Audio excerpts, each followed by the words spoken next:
Modern motorcycles are faster and safer on paper than anything before. But ride a modern superbike, and it feels sanitized. Traction control and emission standards have filtered out the raw edge of speed. That wasn't the case in the 1990s. That decade was the golden era of over-engineering, when manufacturers threw massive budgets at problems just to see if they could solve them. Back then, fast meant scary, and reliability meant mechanical purity, not laptop diagnostics. These machines were built when engineers ran the companies, not accountants. Let's look at the 15 legends that prove new isn't always better. Number 1. Suzuki GSX-1100R Hayabusa, 1999. You can't talk about 90's dominance without starting with the bike that ended the Speed Wars. The 1999 Suzuki Hayabusa shattered records so badly that European regulators threatened to ban high-performance motorcycles, forcing a gentleman's agreement to limit bikes to 186 miles per hour. But the 99 model was uncorked. At its heart beat a monstrous 1,299 cubic centimeters inline-4 engine that churned out 175 horsepower, a figure that allowed it to smash through the atmosphere to a verifiable 194 miles per hour. Its bulbous, organic shape wasn't just for looks. It cuts through the air better than modern winglet-laden machines, designed purely to slip through the wind. That massive 1,299 cubic centimeters displacement produces a wall of torque that doesn't care what gear you're in. Unlike modern leader bikes relying on electronics to manage traction, the Busa uses a long wheelbase and mechanical grip to harness its 194 miles per hour potential. It's the ultimate because we can machine.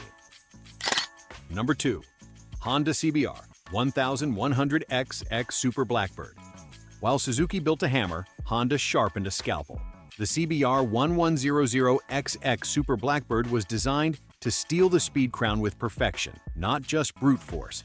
Powered by a sophisticated 1,137 cubic centimeter inline-4 engine, it delivered 164 horsepower with such refinement that it could propel you to 178 miles per hour while feeling like you were doing 70. The secret was a dual counterbalancer system that made the 1,137 cubic centimeter power plant smoother than most touring bikes. When you ride a Blackbird today, it feels like a bullet train, stable and composed. Compare that to a twitchy modern sport bike. The Blackbird sits at 150 miles per hour with zero drama, proving you don't need ride-by-wire throttles to have perfect response. It's a level of mechanical polish that makes modern plastic-clad bikes feel cheap. Number 3. Kawasaki ZX-11 or ZZR1100. Before the Blackbird, there was the King. For 6 years, the Kawasaki ZX-11 was the fastest production motorcycle on Earth. Its 1,052 cubic centimeter inline-4 engine was force-fed by the pioneering Ram Air system, generating 147 horsepower that grew stronger the faster you went, ultimately pushing the bike to 176 miles per hour. Everyone copies this technology now, but the ZX-11 did it with raw aggression. Riding one feels mechanical, big analog dials and a physical weight that connects you to the road. Modern bikes hide their mass with electronics, but the ZX-11 demands you ride it. It destroys modern machines in price to performance, offering Ferrari-beating 176 miles per hour speed for pennies. It's a reminder of when Kawasaki decided to own the speedometer at any cost. Number 4. Honda NR750.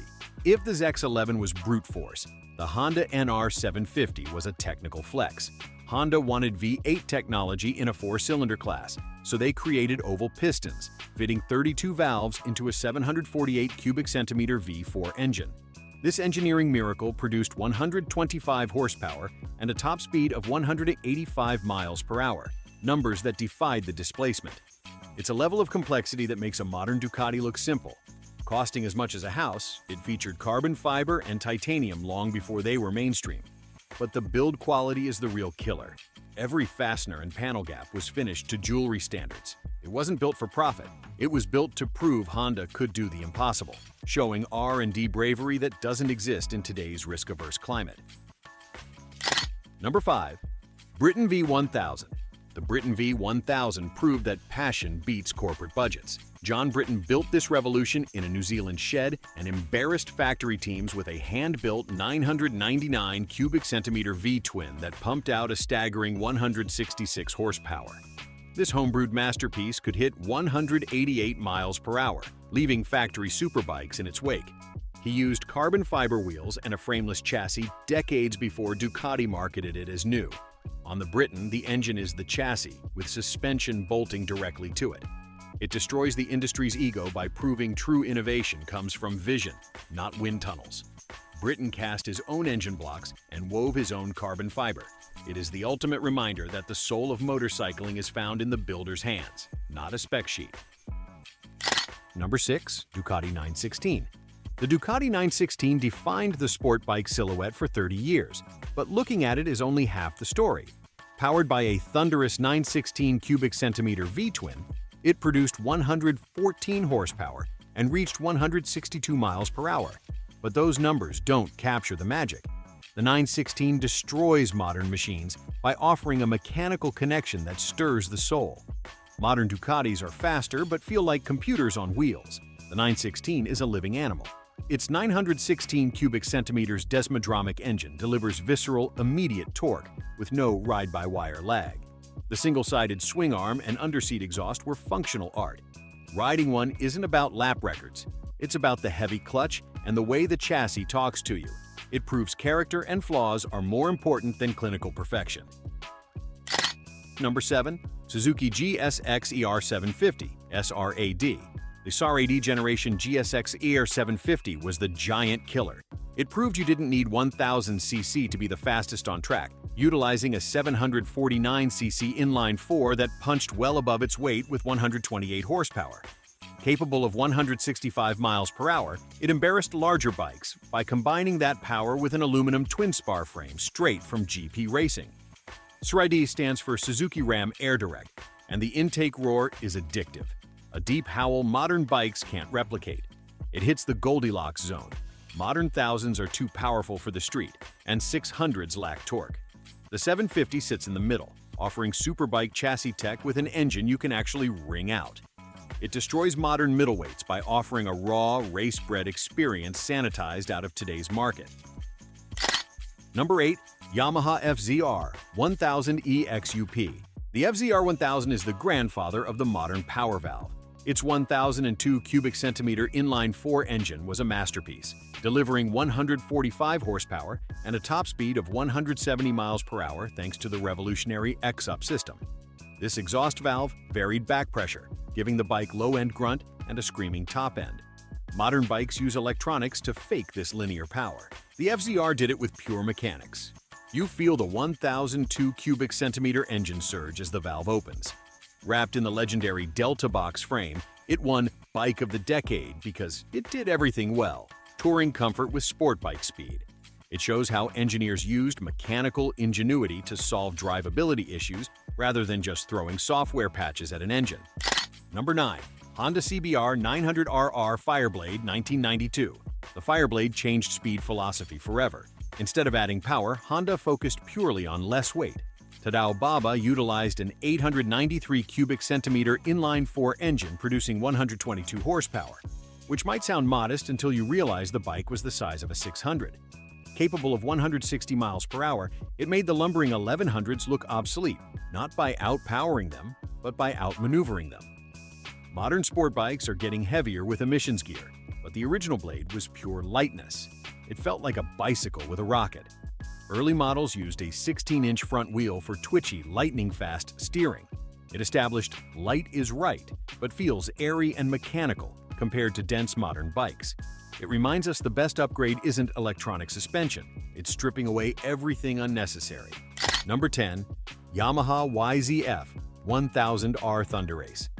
Often forgotten, the Thunderace bridged the old world and the new. It refined the YZF-R concept with a massive 1002 cubic centimeters 5-valve Genesis engine that delivered 145 horsepower and incredible mid-range punch. This forgotten powerhouse could hit 168 miles per hour, yet it destroys modern sport tourers because it sits in a lost category, a comfortable, daily rideable hypersport bike.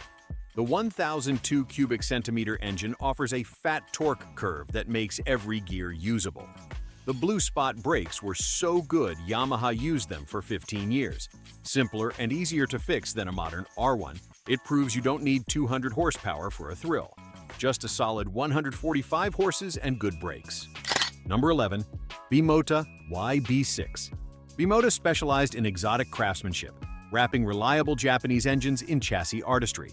The YB6 took the 989 cubic centimeter Yamaha YZF-R1000 engine, tuned to 148 horsepower, and placed it in a hand-welded aluminum frame lighter than anything from Japan.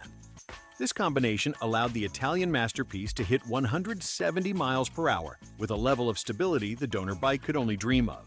It destroys modern machines through build quality. Modern frames are robot cast. The Bimota shows craftsman welds. It offered race bike handling with Yamaha reliability. Today, this level of engineering is reserved for non-street legal race bikes. The YB6 was mechanical art you could ride to the shops, proving a motorcycle can be both a tool of 170 miles per hour speed and a sculpture. Number 12. Suzuki GSX-R1100, oil-cooled. The oil-cooled Slingshot represents a moment when power outpaced chassis tech. Its 1,127 cubic centimeter inline-4 engine was cooled by Suzuki's SACS oil system, pumping out a violent 143 horsepower that pushed the chassis to its absolute limit at 169 miles per hour. It vibrated, roared, and punished mistakes. Modern bikes smooth everything out, but the 1127cc oil boiler feels like straddling a bomb. The engine is so over-engineered that drag racers still use them for massive turbo builds. It destroys modern machines by reminding us a motorcycle should feel dangerous, heavy, and raw. It separates passengers from pilots, demanding respect for every one of those 143 horses. Number 13. Honda CBR1000F. The CBR1000F was the ultimate gentleman's express. Powered by a bulletproof 998 cubic centimeter inline-4 engine, it delivered 132 horsepower in a way that was deceptively fast, capable of hitting 164 miles per hour without breaking a sweat. It wasn't trying to kill you, it was crossing continents at triple-digit speeds in comfort. It introduced linked braking without complex sensors. Its destruction of modern bikes comes down to build quality. The 998 cubic centimeter engine is so understressed that 200,000 miles is common. Modern sport tourers covered in brittle plastics feel disposable by comparison. The CBR1000F feels hewn from granite, a heavy testament to Honda's peak reliability era. Number 14. Kawasaki GPZ-900R Ninja. The grandfather of the modern sport bike, the GPZ-900R was so good it stayed in production into the late 90s. Its 908 cubic centimeter inline-4 engine produced 115 horsepower, which was enough to make it the first stock production bike to top 151 miles per hour. It was the first to use the engine as a stressed member, shaving weight and lowering the center of gravity. While modern bikes are updated every 2 years, the GPZ stood its ground for a decade. It established the liquid-cooled inline-4 template, but with a style modern insect-like bikes can't match. It feels substantial and proves that great design simply becomes classic. Number 15. Yamaha YZF-R1, 1998. The 1998 R1 changed the game.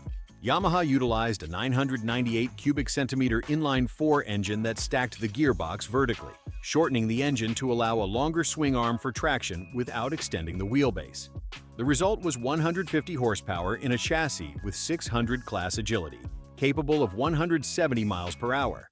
Unlike modern R1s with slide control and ABS, the 98 had nothing, just 150 horsepower and your right hand. It remains the benchmark for the Widowmaker era, destroying modern bikes by offering a limit defined by your skill, not a safety algorithm. In conclusion, these 15 machines prove that the 1990s were the golden era of engineering freedom. They were built before emissions strangled engines, and safety electronics diluted the experience. They offer a mechanical connection, a raw, unfiltered conversation between rider and road that modern computerized bikes just can't replicate. If you want speed with soul, you have to look back. Check out this video for more legendary machines that defined speed. Make sure to subscribe if you love real motorcycles.